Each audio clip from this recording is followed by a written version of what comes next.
In the late 1990s, in Clearwater, Florida, there was a young woman named Sarah Blakely who felt completely stuck.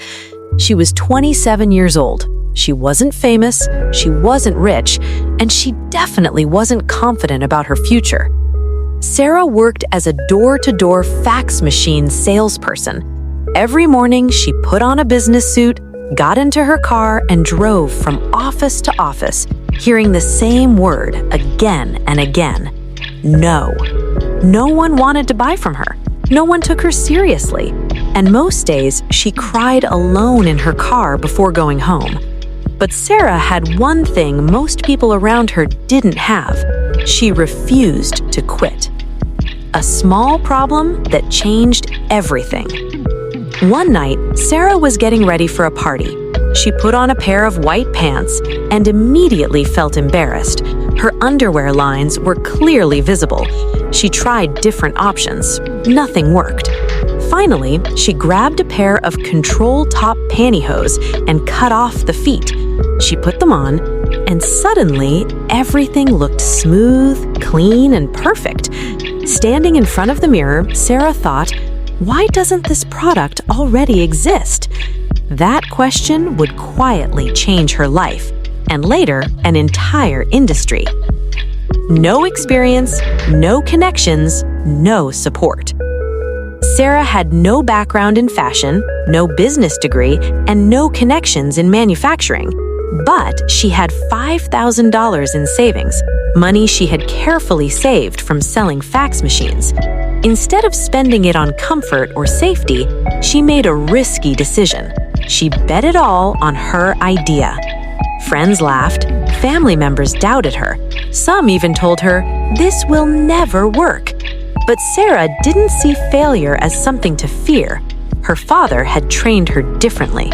Every day at dinner, he used to ask, "What did you fail at today?"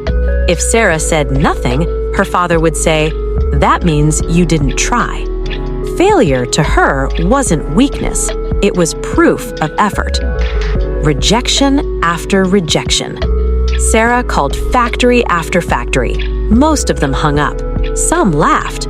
Others said, "We don't make products for women."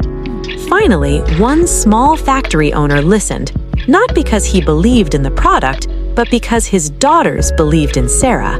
That factory agreed to make the first batch. Sarah named her product Spanx. She designed the packaging herself. She wrote the marketing copy herself. She even modeled the product herself.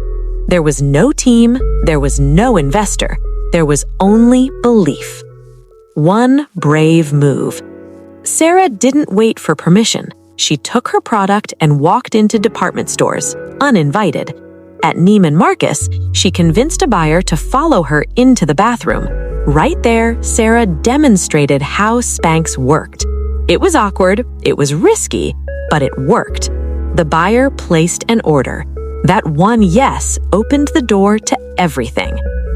Oprah changed everything. Soon after, something unbelievable happened. Oprah Winfrey featured Spanx on her show as one of her favorite things. Sarah didn't pay for advertising. She didn't even know Oprah personally. But overnight, Spanx exploded. Orders flooded in. Phones wouldn't stop ringing. Stores sold out. Sarah was still working alone from her apartment, and suddenly America knew her product. A billion-dollar company built alone. Here's what makes Sarah Blakely's story truly unique. She never took outside investment. She owned 100% of her company. While others gave away control, Sarah trusted herself. Years later, Spanx became a billion-dollar brand, and Sarah Blakely became the youngest self-made female billionaire in America. No inheritance, no shortcuts, no overnight success. Just years of rejection, courage, and persistence. Success didn't change her values. Even after her success, Sarah stayed grounded. She openly talked about her failures, her fears, her mistakes.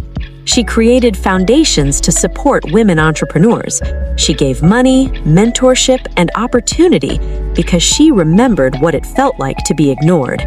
Her message was simple. Confidence is not about being perfect. It's about believing you're capable. Why this story matters? Sarah Blakely's story is not just about business.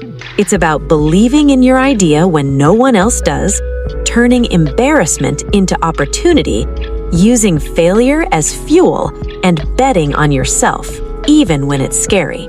She didn't wait to be chosen. She chose herself. Final message. If you're watching this and feeling stuck, if people don't believe in your dream, if all you hear is no, remember this. One woman, one problem, one idea was enough to change her life and inspire millions. The American dream is not dead. Sometimes it just starts in front of a mirror.